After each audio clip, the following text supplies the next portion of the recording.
La Victoria. Con nosotros los nietos era sumamente cálida. Yo no me puedo olvidar de los regalitos que nos traía también a nosotros. Eve de Bonafini. Para mí fue una hermana, una amiga, una compañera. No sé por qué la vida nos juntó, pero nos pusimos de acuerdo en muchas cosas. Juan Martín Ramos Padilla. Esa placa que vamos a descubrir con el nombre de Chicha Mariani no es algo decorativo, pero es la asunción de un compromiso de defender las causas populares. ¡Chicha Mariani! ¡Presente! ¡Chicha Mariani! ¡Presente! ¡Ahora! ¡Y siempre! ¡Ahora! ¡Y siempre! ¡Ahora! ¡Y siempre! Radio Caput. Hable bajo, pero hable, no se calle. Esas cosas. ¿Querés arrancar la mañana bien informado? Infosiberia, las noticias en tu celular. Manda un mensaje de WhatsApp al 11 3205 8813 y recibilo gratis todas las mañanas. Infosiberia. ¿Cómo puedo hacer para escuchar Radio Caput en el celular? Primero lo importante. Prenda el teléfono. Así puedo acercar a saludarlos y... Abra el Play Store de Google, tipee en el cuadro de búsqueda Radio Caput, Caput con C. No desesperes, es la única que hay. Toque el botón instalar y espere unos instantes. La aplicación de Radio Caput ha sido instalada exitosamente. Busque el icono en su celular. Los quiero mucho, los aprecio y los admiro mucho, lo que hacen, los felicito. Y podrá escuchar la única e irreemplazable programación de Radio Caput. Sería un placer para mí, realmente. Radio Caput. Soy muy tímida. Ok. Radio Caput.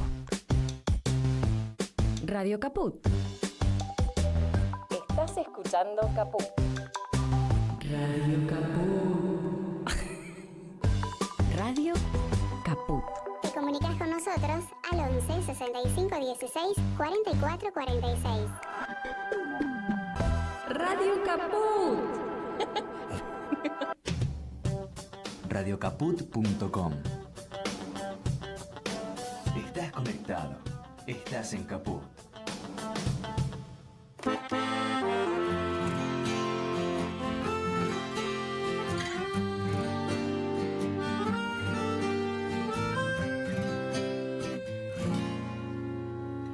Somos ciudadanos del mundo, pero sin movernos de casa. Jugamos solitarios por puntos y navegamos sin historial.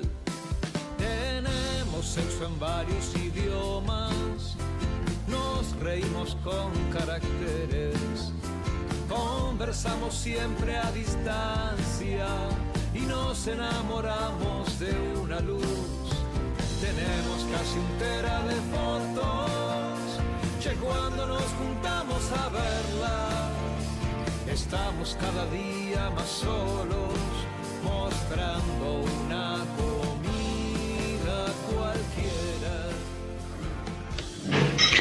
No olvidamos, no perdonamos, no nos reconciliamos. 30.000 compañeros detenidos, desaparecidos, presentes, ahora y siempre. Iniciamos con este mensaje de nuestro oyente al 11 65 16 44 46, un nuevo lunes aquí en 3 en 1, quien les habla Charo Álvarez junto a Fermín Pacheco, mi compañero, y arrancamos este lunes posterior a una marcha memorable, diría, donde bueno se dijeron muchas cosas previamente y bueno, todo el tiempo intentan de alguna manera provocar, pero bueno, para hablar sobre lo que pasó en el día de ayer, nos estamos comunicando con nuestra primera entrevistada del día de hoy, porque la idea es bueno que ella nos pueda contar en primera persona cómo vivió el día de ayer, todo lo que sucedió y demás, y ya está en comunicación con nosotros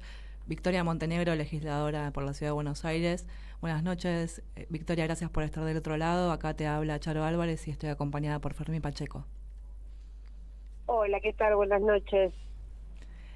Victoria, justamente, bueno, arrancamos con el mensaje de un oyente que habla de no olvidar por los 30.000 desaparecidos presentes ahora y siempre, y queríamos saber ¿qué significó o qué análisis haces de la marcha del día de ayer?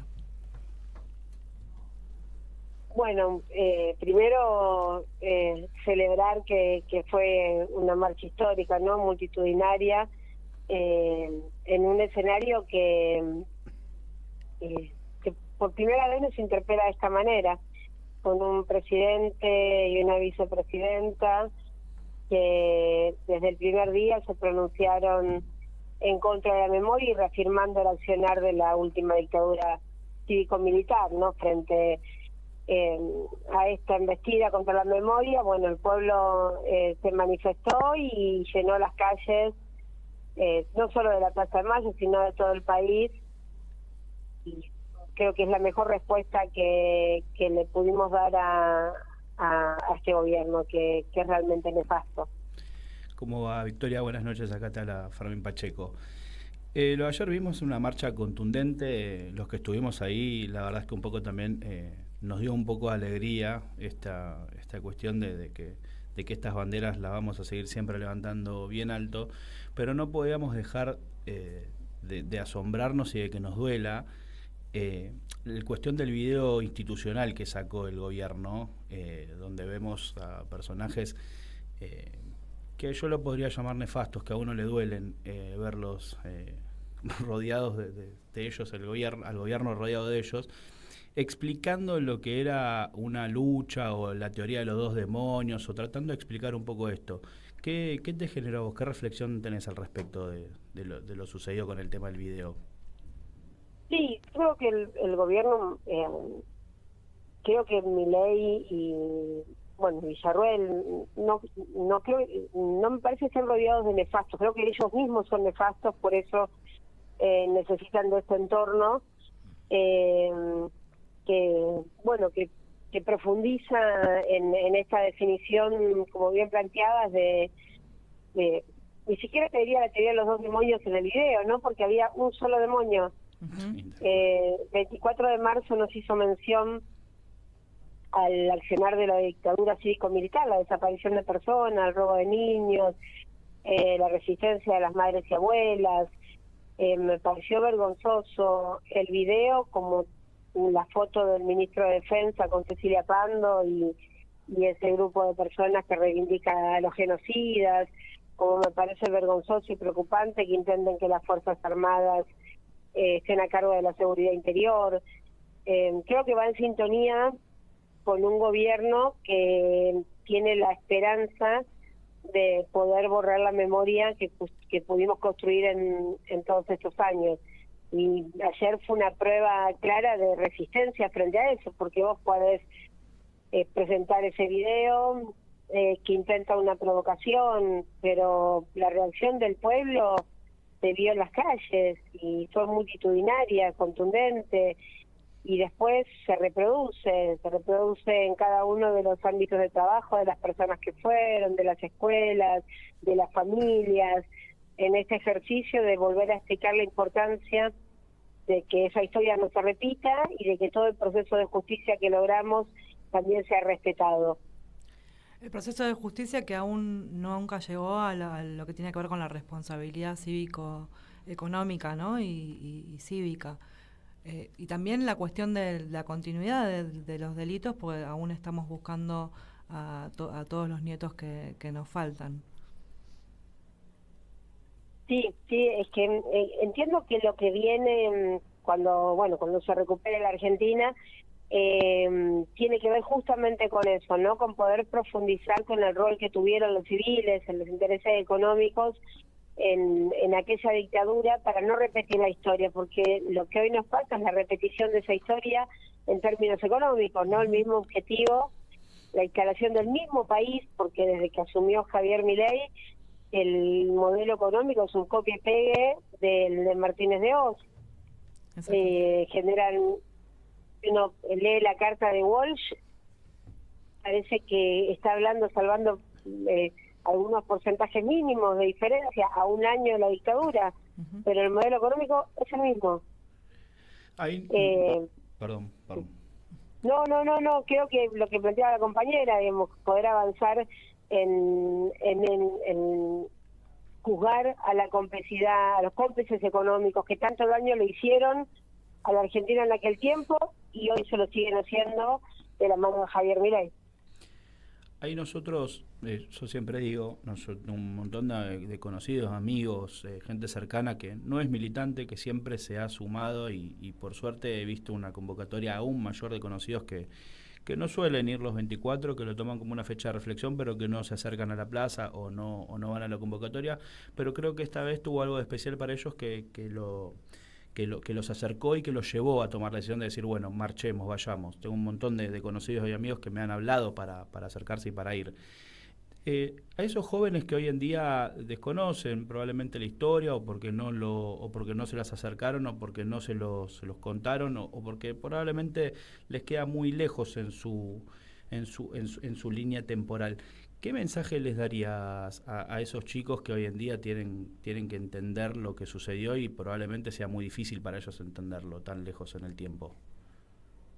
Sí, siempre es complejo hablar con los jóvenes porque no pasó tanto tiempo en términos históricos, pero cambió mucho la forma de interpretar la realidad y además a veces lo que más les cuesta es cómo dimensionar los años que se sostuvo una lucha en el medio de tanta impunidad, ¿no? Cuando tenés una generación de todos más jóvenes donde pareciera que todo es inmediato, ¿no?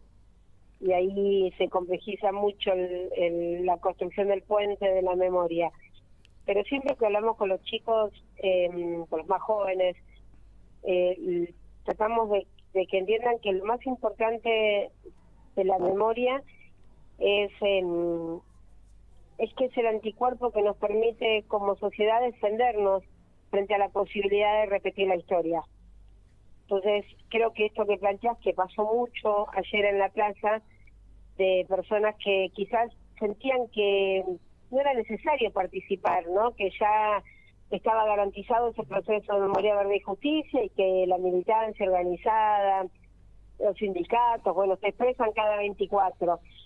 Pero esta vez hay un peligro inminente para la memoria, en realidad hay un peligro inminente para todo el pueblo argentino. Y se sintieron interpelados frente a quienes reivindican el accionar de asesinos, secuestradores, ladrones de niños. Bueno, uno toma una postura y un lugar. Bueno, o sos indiferente, lo que significaría estar del lado de quienes cometieron esos crímenes y hoy quieren volver a las calles, o abrazás a las madres y a las abuelas y luchas por la vida. Me parece que eso es lo más importante para los jóvenes, entender que es muy importante ponerse al lado de la memoria porque es el lado de la vida, de los derechos, del bienestar de nuestra patria y de nuestra sociedad. Y creo que hay que también hacer el ejercicio todo el tiempo de volver a explicarlo todo.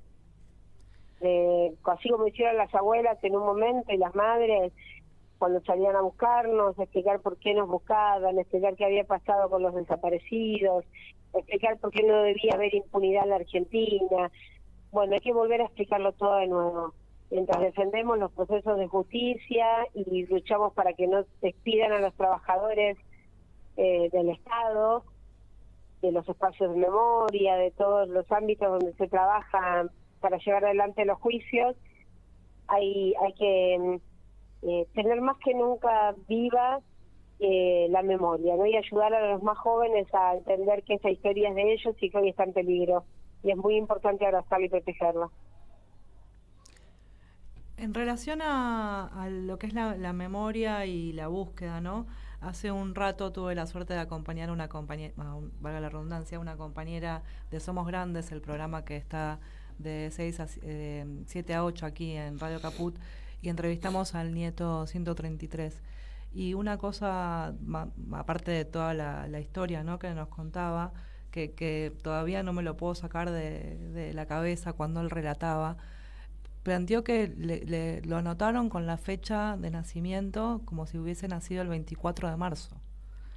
Y que él, en el día de ayer, había sido su primera marcha del lado de la verdad, ¿no? Y pensaba en esto que decías, Vicky, del lado de las abuelas y de las madres. No es un relato, ni el curro de los derechos humanos, ni todo lo que han querido instalar en todo este tiempo, sino qué grado de perversión hay que tener para no solo quitarle la identidad a todas las personas que aún todavía buscan por esa verdad, sino también tener la perversión de designar esa fecha como su fecha de cumpleaños. Todavía estoy como temblando a partir de escucharlo hace un rato, y qué importante es poder seguir contándolo, ¿no?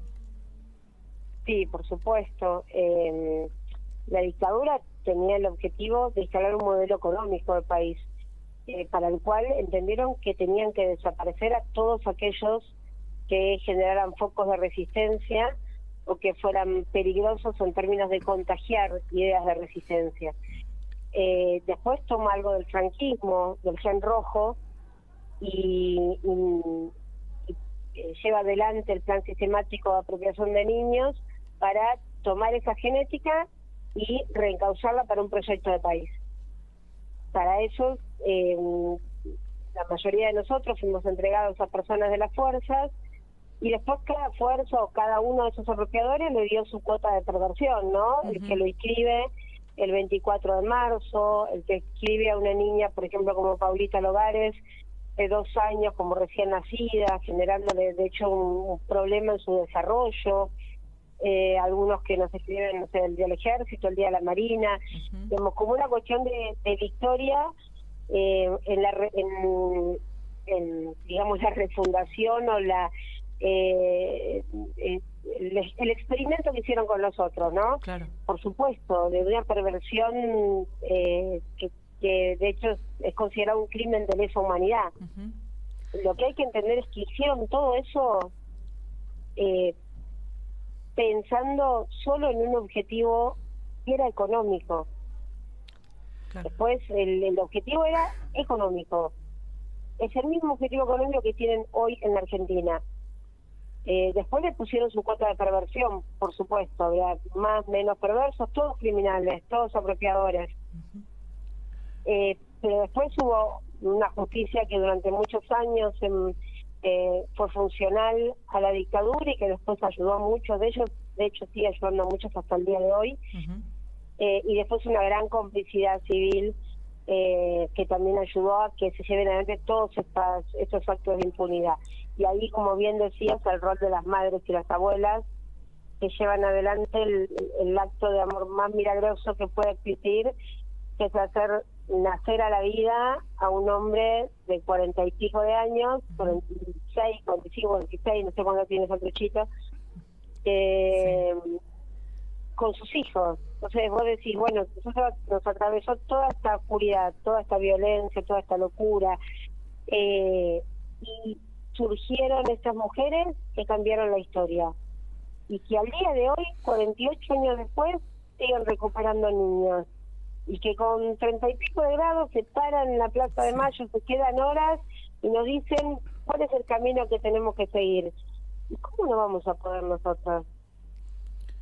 No, es tal cual así, Vicky. Nosotros que hemos tenido la suerte de conocer a algunas de las madres y abuelas, la verdad que nos llena de orgullo. Sobre todo a uno se le llenan los ojos de lágrimas cuando lo ve pensando en la lucha, y sobre todo que hay muchos que se han ido sin conocer a sus nietos, sin conocer la identidad de sus nietos, sin poder volver a verlos.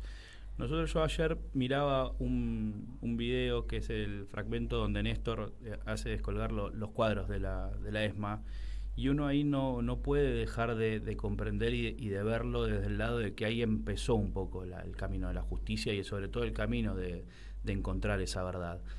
¿Cómo lo ves vos eso? ¿Cómo lo tomás vos cuando ves, por ejemplo, las cuestiones de Néstor, o cuando Néstor hace bajar el cuadro, cuando Néstor pide perdón en nombre del Estado por haber callado tantos años estas cosas? Mira, yo tengo como dos momentos que son muy importantes, ¿no? En primer lugar, digamos, después de la democracia, también hay que reconocer que hubo un presidente, Alfonsín, que fue el primero que decidió avanzar en el juicio a las juntas, que fue muy importante en ese tiempo, ¿no? La CONADEP y, bueno, la creación del banco genético, después la fuerza que tenían las Fuerzas Armadas y lamentablemente la presión para llevar adelante las leyes de impunidad. Ahí durante todo ese tiempo, siempre los organismos de derechos humanos luchando por la memoria, la verdad y la justicia. Hasta que asume Néstor Kirchner y claramente cambia la historia. Porque lo que llevó adelante Néstor, primero reconociéndose como parte de la generación diezmada, hijo de las madres y las abuelas, y pidiendo perdón en nombre del Estado Nacional por primera vez después de finalizar, desde el retorno de la democracia, digamos, después de la dictadura, y deroga las leyes de impunidad y permite la apertura de los juicios y recuperamos los espacios para la memoria y se hace de la memoria una política de Estado donde se piensan programas para trabajar con los más jóvenes y justamente para construir estos puentes que hablamos hace un rato, ¿no? De, bueno, cómo hablamos con los chicos, cómo les transmitimos la historia y la memoria como base para la reconstrucción de toda la Argentina, para recuperar nuestra soberanía, para poder saldar estas deudas tremendamente injustas que habían empezado con la dictadura, para reconstruir nuestra matriz productiva, para repensar las políticas sociales y entenderlas como políticas de derechos humanos, para ampliar los derechos de las mujeres, para plantear la agenda de la diversidad, en definitiva, para construir la Argentina con la que soñaron los 30.000 y de la cual Néstor y Cristina fueron compañeros. Ahora, mientras nosotros con Néstor y Cristina al frente íbamos reconstruyendo la Argentina, por debajo, casi imperceptible, los mismos de siempre iban construyendo también su retorno. Y se fueron haciendo herramientas que nosotros minimizamos, comunicacionales, para ir corriendo los límites y, bueno, y como está sucediendo ahora, ¿no? Poner en jaque todo lo que pudimos construir. Entonces, creo que nosotros tenemos el enorme desafío también en términos políticos de honrar nuestra historia, pero también de aprender de nuestros errores. Nunca más podemos pensar que hay conquistas que son irreversibles. Ninguna conquista es irreversible. Los derechos se defienden todos los días. Y del otro lado también luchan. El mal también opera y quiere volver. Entonces creo que ahí, particularmente en este momento, aprendiendo de esos errores, tenemos que volver a reconstruir primero los lazos de solidaridad, que son los que este gobierno quiere destruir, después los que tenemos responsabilidad política, obviamente honrarlo y estar muy cerca de nuestro pueblo y defender las conquistas. Es tiempo de luchar, ¿no? De resistir y de luchar para defender las conquistas de todo un pueblo, ¿no? Que hoy sí, por supuesto, están en riesgo frente a un gobierno que tiene la decisión, tiene el mandato de borrar la historia que nuestra democracia viene construyendo y particularmente que con Néstor Kirchner pudimos dejar grabada a fuego, si se quiere, en la realidad, en la conciencia de nuestra sociedad. Hoy Casación ratificó que las prisiones domiciliarias a genocidas dadas indebidamente son una forma de impunidad. Lo comento porque, bueno, es una noticia que salió de la Sala 2 de la Cámara Federal de Casación Penal, que rechazó un pedido de prisión domiciliaria a favor de Bernardo Caballero, un militar de 68 años condenado por delitos de lesa humanidad en la mega causa de Campo de Mayo. Es una buena noticia en el sentido de que reafirman. Es una muy buena noticia, porque el gobierno, si el gobierno quiere avanzar en una especie de indulto, no es posible para crímenes de lesa humanidad. Es una muy buena noticia, igual hay que estar atentos, siempre, con esa gente siempre. por eso también la ampliación de la corte, todo lo que están intentando hacer por esos lados, porque bueno, nada, también ahí es donde ellos buscan un factor decisivo en esta toma de decisiones, que la verdad es que creemos y esperamos que, al igual que el 2x1 y todo lo que pueda surgir en materia de derechos humanos y que ellos quieran retraer el tema de agenda, bueno, estaremos todos en la calle para defenderlos. Sobre todo porque hay una consigna muy clara ayer que hablábamos con varios compañeros, que es que estábamos ahí por la memoria de los 30.000 compañeros que dieron la vida, pero sobre todo estábamos ahí por un país más libre, más justo y soberano. Y es una cosa que a nosotros nos interpela, y creemos que a la sociedad en Argentina tienen que interpelar.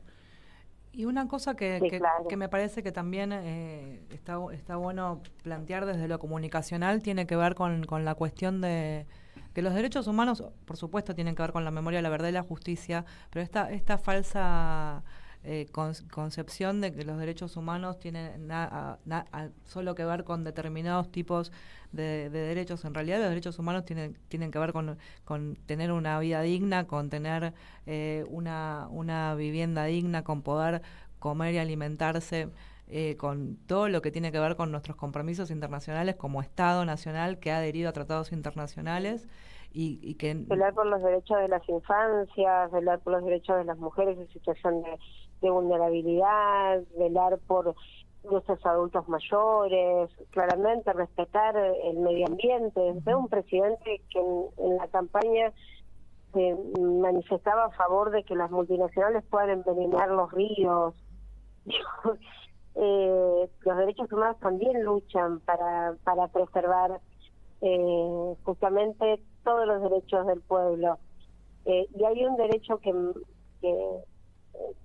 entiendo que en este tiempo está siendo vulnerado, que ni siquiera la dictadura había avanzado sobre eso, y tiene que ver con el derecho a la libertad de expresión y a la información, y con el cierre de Telam eso también está en peligro. Sí, y la posibilidad de que también suceda lo mismo con la TV pública, bueno, ni que hablar de lo que están haciendo con el Inca. Sí. La pauta para los medios de comunicación, para todos los medios independientes. No sé si lo vieron, pero hay un fiscal de Mar del Plata que presentó una denuncia penal contra Estela de Carlotto por una entrevista que hizo ayer cuando finalizó el acto, una entrevista en la que planteaba obviamente lo mismo que les estoy diciendo ahora. Obviamente no me estoy comparando con Estela ni por un instante, digo, pero Estela planteaba la situación de caos que se atraviesa en la Argentina, y bueno, y que este hombre reaccione o se vaya pronto, no me acuerdo textualmente cómo lo dijo, pero es una expresión de una persona. Bueno, hay un fiscal que le inició por una denuncia penal. Claro, que obviamente no prosperará, digo, pero es peligroso. No, y es una canallada. Muy peligroso. Y es una canallada contra una mujer como Estela que representa tanto para este país, y representa de verdad tanto. Sí, para este país. Aparte, digo, los fiscales que actúan de Mar del Plata, que está actuando de oficio frente a esta situación, digo, ¿por qué no los fiscales? ¿Por qué no actúan de oficio frente al Estado que no le entrega la medicación a los pacientes oncológicos? Exacto. Sí. Nosotros habíamos visto los comentarios y el tuit sobre todo de Caputo en relación a eso. No sabía lo del fiscal. Lo habíamos hablado antes de empezar el programa, que como está todo sucediendo en las redes, en algún punto queríamos adentrarnos en como no seguir dándole como prensa a las cuestiones que tenían que ver con las redes. Por eso no lo habíamos mencionado, pero no sabíamos lo del fiscal, que me parece tremendo. Sí, sino lo del fiscal, porque las redes, es cierto, no hay que darle mayor entidad a cuestiones que circulan por las redes, porque si uno se vuelve loco. Claro. Pero hay una denuncia penal a la máxima referente de los derechos humanos de la Argentina, de Latinoamérica, y una de las más importantes del mundo. La persona que recibió el premio UNESCO por la paz, el más importante después del premio Nobel, o a la par del premio Nobel. ¿Se entiende lo que está pasando en la Argentina con esta manga de dementes? Totalmente. Digo, bueno, cuidémonos, cuidemos la memoria, y bueno, y estemos convencidos de que con organización y lucha vamos a superar este momento. Muchísimas gracias, Victoria. Estamos hablando con Victoria Montenegro, la legisladora de la Ciudad de Buenos Aires. La verdad que es un placer para nosotros tenerte aquí en el día de hoy. Y en esta fecha. En esta fecha, sí, sobre todo. Muchas gracias. Muchas gracias a ustedes. Un abrazo grande. Hablábamos con Victoria Montenegro. Bueno, hay mucho de todo lo que dijo para analizar y para seguir replicando. Siempre escucharla es un placer y es fuerte. Alentador también, porque esa confianza en que con la lucha de organización vamos a poder enfrentar esto también llena de energía. No, y es fuerte y conmovedor, sobre todo porque uno conoce la historia de Victoria y está atravesada por los 24 de marzo y por lo que fue el proceso. Digo, su identidad, su familia, su verdad está atravesada. Entonces uno no puede dejar de emocionarse y ver con la entereza que Victoria, las madres, las abuelas, los nietos hablan de esta situación y sobre todo defienden esta causa. Digo, es muy complicado de comprender para uno y de ponerse en su lugar porque es muy duro. Vamos a ir a una pequeña tanda y ya estamos vamos a comunicarnos con nuestro siguiente entrevistado de esta noche, que en este caso va a ser la parte del segmento cultural y también político, porque bueno, vamos a hablar de algunas cosas también que tienen que ver con la cultura y el Inca y demás. Y lo tenemos atravesado también por una cuestión cultural, pero que también atraviesa la historia de este país. Sí. ¿Cómo puedo hacer para escuchar Radio Caput en el celular? Primero lo importante. Prenda el teléfono. Así me puedo acercar a saludarlos y... Abra el Play Store de Google, tipee en el cuadro de búsqueda Radio Caput, Caput con C. No desesperes, es la única que hay. Toque el botón instalar y espere unos instantes. La aplicación de Radio Caput ha sido instalada exitosamente. Busque el icono en su celular. Los quiero mucho, los aprecio y los admiro mucho, lo que hacen, los felicito. Y podrá escuchar la única y reemplazable programación de Radio Caput. Sería un placer para mí, realmente. Radio Caput. Centro Vivir Sin Violencia. Asistencia a mujeres y personas LGBTI+. Si vos o alguien que conocés está atravesando una situación de violencia por motivos de género, llámanos 11 31 77 0386 o 46 29 62 72. Estamos con vos. Municipio de Morón, Corazón del Oeste. ¿Querés arrancar la mañana bien informado? Infosiberia, las noticias en tu celular. Manda un mensaje de WhatsApp al 11 3205 8813 y recibilo gratis todas las mañanas. Infosiberia. Mandanos un WhatsApp. Mandanos Sarasa y Noticias. 11 65 16 44 46. Volvemos después de la tanda y ya le dijimos a nuestros oyentes que nos pueden escribir al 11 65 16 44 46. Volvemos aquí en 3 en 1 y ya estamos en comunicación con nuestro entrevistado cultural, del segmento cultural del día de hoy. Aquí habla Charo Álvarez y Fermín, te dejo el honor de presentarlo. Bueno, acá tengo el honor de presentar a un amigo, un conocido, una persona que quiero y admiro también, que es Martín Weintraub. Martín estrenó un libro que además se transformó en una película que uno cuando la vio la verdad es que no deja de llenarlo de orgullo, sobre todo porque uno le tiene un cariño enorme a Martín y por lo increíble que es la película y lo bien retratada que está. Buenas noches, Martín, ¿cómo va? Buenas noches, Fermín, ¿cómo andas? Muchas gracias por las palabras. Bueno, acá estamos con Charo, justo estábamos charlando un poco, comentando un poco. No quería spoilear mucho porque sé que en plataformas se estrena el 27, pero en los cines se estrenó el 21. Así que quería consultarte como para arrancar. ¿Cómo fue ese proceso desde que inició el libro? ¿Cómo tuviste la idea del libro? Y además, ¿qué sentiste cuando te hicieron la propuesta de hacerlo en la pantalla grande, en el cine? Bueno, mira, la verdad es que yo escribí siempre, pero no ficción. Yo trabajé toda la vida en comunicación, en publicidad, y hace unos 10 años, empecé a desarrollar una novela que había imaginado el día del atentado a las Torres Gemelas, que es que en una situación de semejante caos, alguien acosado por los problemas de la vida puede haber una oportunidad para fingir su muerte y empezar una nueva vida, dejando atrás muchas cosas muy queridas, por ejemplo la familia. Esa idea estuvo dando vuelta en mi cabeza mucho tiempo, hasta que un día alguien que vos conocés muy bien me dijo: a mí me gusta lo que estás escribiendo, pero yo traería la acción a Buenos Aires. Y la verdad que eso cambió el libro para siempre, porque se convirtió en una novela muy argentina, en un contexto de la crisis de la economía del menemismo, en el contexto también del atentado a la AMIA.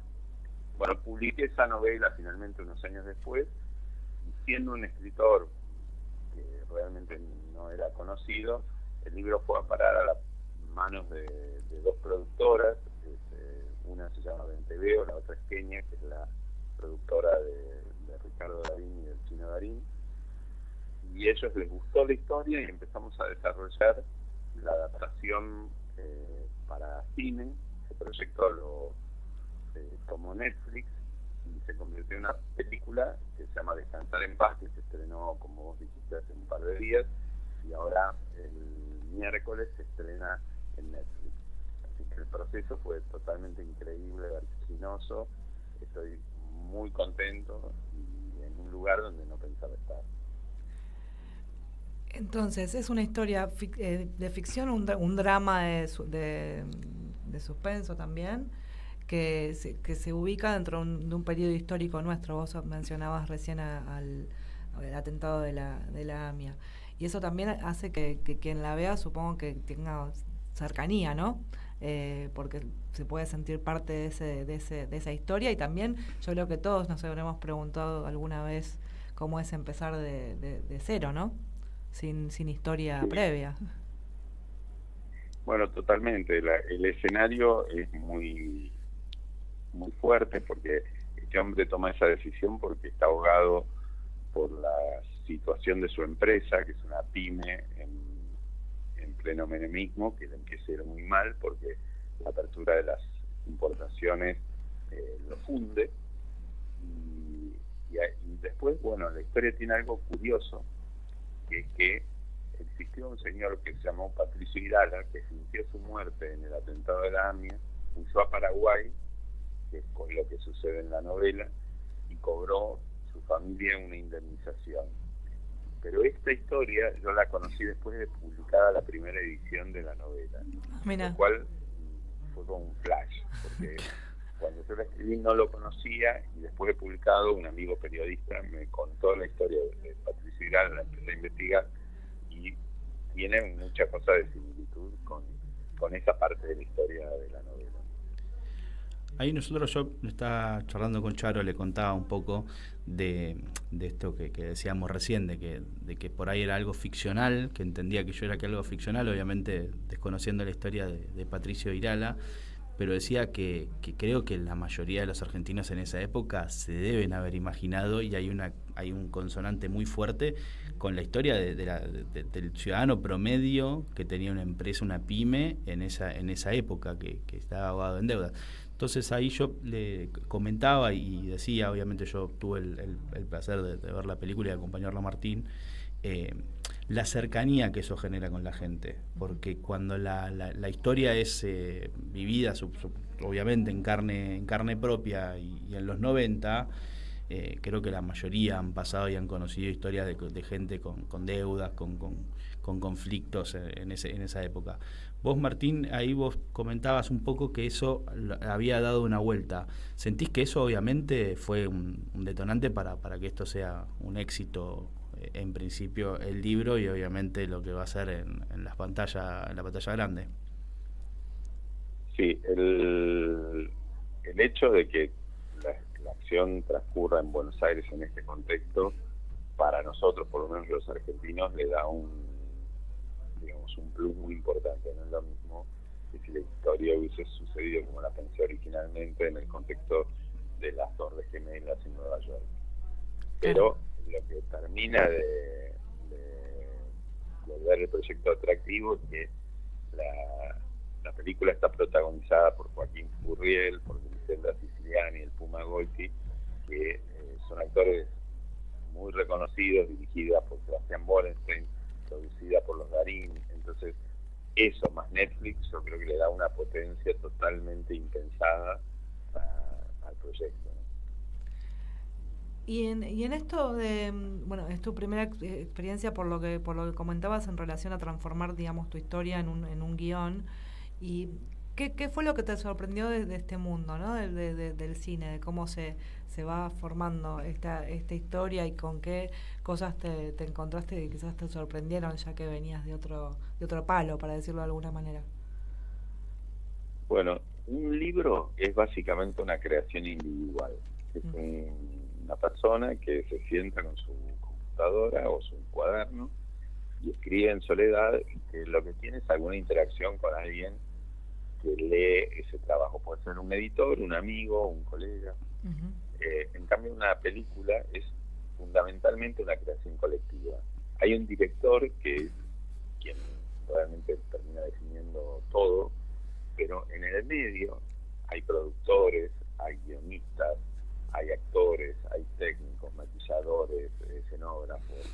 Es una maquinaria súper compleja, donde yo fui a algunos de los días de filmación y podía ver 30 personas trabajando, entre actores, extras, técnicos, los del catering, los bomberos que estaban ahí por si pasaba algo. Era una maquinaria infernal. Entonces el cambio de escala es enorme y la toma de decisiones también es más compleja. Ya no es yo decido lo que quiero como escritor y lo pongo y listo. Digamos, las discusiones se dan entre varias personas, y si bien hay una autoridad, la autoridad en una película es el director y por supuesto también los productores, pero todo empieza a ser como una toma de decisiones colectiva, digamos. En principio hay muchas opiniones, y ese es el cambio que yo veo más importante entre la literatura y el cine. Uno es un proceso muy personal, individual, el otro es un proceso básicamente colectivo. Ahí nosotros no obviamente, escuchando lo que decías, no podemos dejar de entender, obviamente, y hacer la reflexión, y que también lo ha dicho Joaquín Furriel en la presentación del premio que ganó ahora en estos días por España, de la situación del Inca y el acompañamiento que hace el Inca a los proyectos de cine argentino. Yo no sé si Descansar en Paz tuvo acompañamiento del Inca o el Inca estuvo involucrado en el proceso de creación de esta película. Mira, yo no participé de nada que tenga que ver con el proceso de financiamiento de la película, así que los detalles no los sé. Supongo que sí, que como cualquier película que se hace en la Argentina tiene que haber accedido a algún tipo de financiamiento de parte del Inca, pero la verdad es que este no es el tipo de proyectos que dejarían de hacerse claro, porque no tengan el financiamiento del Inca, porque este es un proyecto de Netflix, que es hoy uno de los inversores más importantes del mundo en materia de producción de productos audiovisuales. El problema es todo lo demás, los grandes semilleros que tenemos de directores, de actores, de guionistas, de técnicos, etcétera, en películas que no pueden acceder a ese tipo de financiamiento y que hoy se hacen de todas formas, y que algunas el argumento para cuestionar esto es no las ve nadie. Bueno, primero que hay gente que las ve, porque hay gente que le gusta el cine independiente, pero además es como el lugar donde se forman muchas de las personas que después terminan haciendo películas que nos llenan de orgullo, que ganan premios en un montón de festivales o que compiten por el Oscar, y que es parte de lo que en la Argentina funciona. Si vos pensás, bueno, ¿qué cosas andan bien en la Argentina? Y bueno, una de las cosas es la producción de futbolistas. Argentina produce futbolistas de calidad que exporta a todo el mundo. La otra es el cine anda muy bien. Esta película ganó el premio a Mejor Actor en el Festival de Málaga, que lo ganó Furriel, y Mejor Actor de Reparto, que lo ganó Goiti también en el Festival de Málaga. Y muchas películas argentinas ganan premios en distintos festivales. 1985 es el caso más reciente y más resonante, pero hay un montón. Entonces, destruir una industria que se financia a partir del aporte que hacen los mismos espectadores comprando entradas de cine o de un impuesto que se le cobra en particular a las plataformas de streaming, es algo bastante inentendible, porque uno dice, bueno, esto funciona, esto no le cuesta plata al Estado, entonces, ¿por qué lo vas a destruir? ¿No? A mí realmente me parece que es difícil de entender.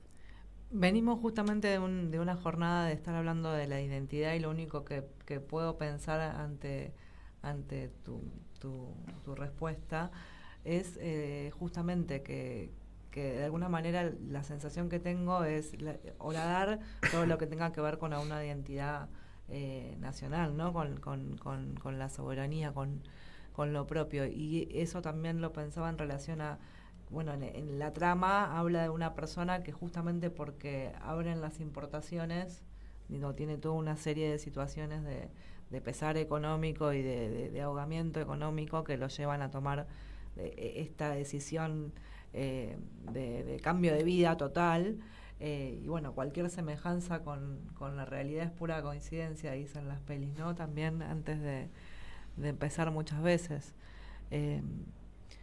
Se me ocurre eso, ¿no? Que porque no tiene que ver con una cuestión pareciera, digamos, de dinero, que se va a ahorrar algo si se autofinancia, como vos lo planteabas recién.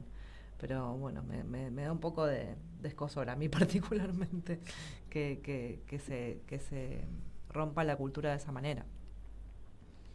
La verdad es que todo cine es político, porque uno puede buscar desde películas que fueron, digamos, muy famosas durante el último gobierno militar, de apoyo a oposiciones de gobierno, hasta películas que han contado nuestra historia, como la historia oficial, como la cuestión yo nombraba en 1985, pero esta película, que es esencialmente una película sobre una historia de una persona ante una situación extrema y las cosas que decide, bueno, también termina siendo política, porque como vos decís, habla de la economía, de lo que pasa con las pymes cuando se abren las importaciones o cuando no se las protege, y de las consecuencias que eso genera en la gente. Entonces creo que es muy importante que siga habiendo producción de cine nacional y de libros, obviamente. Yo me pongo también en el rol de escritor, y bueno, ha habido avances sobre el Fondo Nacional de las Artes, sobre el Instituto del Teatro, todo eso hace a nuestra identidad, y es importante que la defendamos. No, y además ahí, hablando con Martín, yo quiero comentar, Martín también son 3 libros los que escribió Martín, que si mal no me equivoco, 4, perdón, me olvidaba de uno, porque yo tenía Descansar en paz, Los huerfanitos y Pagar vas a pagar. Y tengo uno más que se llama Sangre de mi sangre. Sangre de mi sangre, ahí está. Bueno, Martín, recomiendo sobre todo leer los libros de Martín. Yo leí esos 3 que comentaba, y son la verdad que muy interesantes y muy lindos. En todas las librerías se pueden adquirir. Bueno, en muchas librerías, viste, cuando vos sos un autor que publica en una editorial chica, independiente, la distribución es todo un tema. Ese es otro tema para otro programa, para tratar de distendido, pero la verdad es que es muy difícil para las editoriales chicas tener una distribución importante que sea todas las librerías. Entonces está, por suerte, por la distribución que tiene Aurelia Rivera, que es la editorial donde yo publico, está en las grandes cadenas y en algunas buenas librerías. Muy bien. No, y ahí bueno, tenemos la suerte de hablar con Martín, porque la verdad es que de mi parte, sobre todo, y esto es muy personal, felicitarlo, porque la verdad es que a uno lo pone contento cuando ve este tipo de proyectos, sobre todo por lo que es el cine nacional y porque es la producción nacional, pero sobre todo cuando uno ve a una persona que quiere y admira, que le está yendo bien, a uno lo pone muy contento, así que recomiendo ver la película, recomiendo verla también a partir del 27 a los que quieran en Netflix, los que quieran ir al cine, pero sobre todo tomarse el tiempo de leer el libro de Martín, porque digo, uno puede hacer una producción cinematográfica o una producción, pero leer el libro es leer el libro. Sí, siempre. Y eso yo siempre lo recomiendo y digo que para mí tiene alguna cuota especial sobre todo. Y a veces, ahí voy a hacerte una última pregunta, Martín, que es decir, meterse en la cabeza y tratar de dilucidar qué es lo que el escritor, o en este caso Martín, quiere transmitir y llegar y decir. Uno que lo conoce empieza a ver algunas cuestiones del escritor, de Martín, en este caso, y empieza a reconocer algunas cuestiones ya de la cuestión más personal o de la índole personal, que son algunos pequeños tips a veces que se dejan, ¿no, Martín? Sí, por supuesto. Yo trato de que mis libros, sabiendo que en un contexto como el actual, los libros compiten con muchas cosas muy tentadoras, como son, por ejemplo, las plataformas de streaming o Spotify o tantas formas de cultura nuevas. Yo trato de que los libros sean ágiles, sean entretenidos. La gente lee mis libros y me dice, uy, parece una película. Y bueno, este terminó siendo una película. Entonces invitamos a todas y a todos quienes nos estén escuchando a ver el 27 en Netflix y en los cines, por supuesto, porque hay que apoyar sobre todo también al cine nacional. La verdad que un placer, Martín, tenerte aquí y bueno, ya abriste un tema para una próxima entrevista que tiene que ver con las editoriales y demás, así que la próxima te esperamos acá en el piso. Y para su segunda película, también, cuando se viene el segundo proyecto, ahí ya lo vamos a tener. Y bueno, ojalá siempre es un objetivo seguir haciendo cosas, así que veremos. Y sí, cuando quieran me invitan y voy con mucho gusto. Estábamos hablando con Martín, muchas gracias por esta nota y nos despedimos hasta un nuevo lunes aquí en 13 en 1, desde el estudio Chicha Mariani, hoy más que nunca, los 30.000 presentes. Ahora y siempre.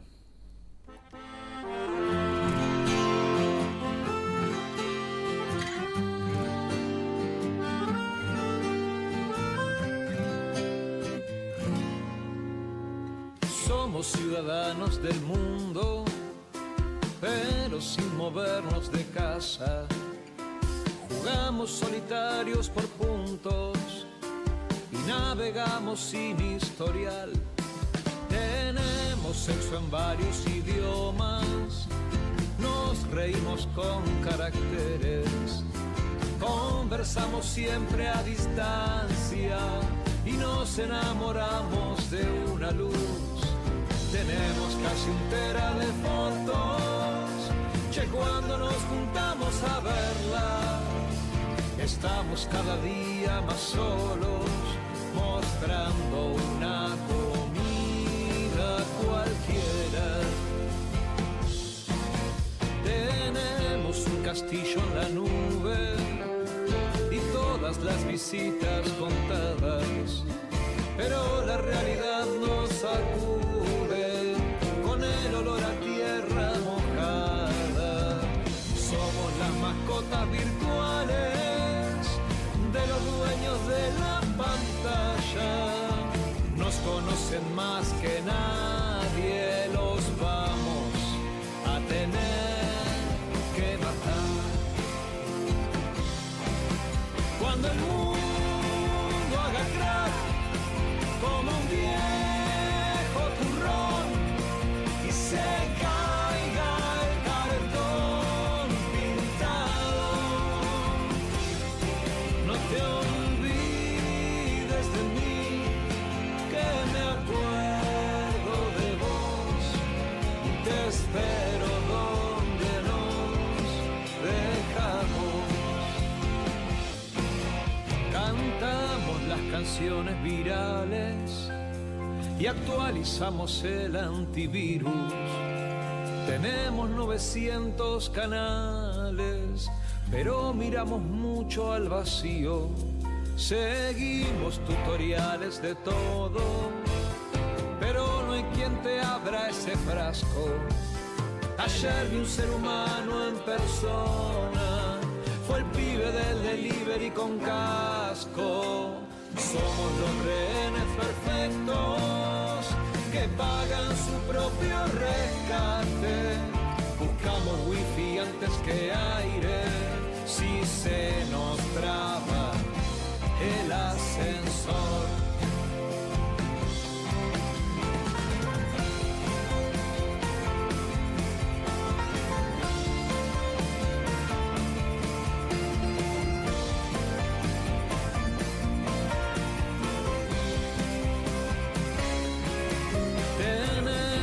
Sistema de claves, por si nos investiga la CIA, pero nos olvidamos la llave.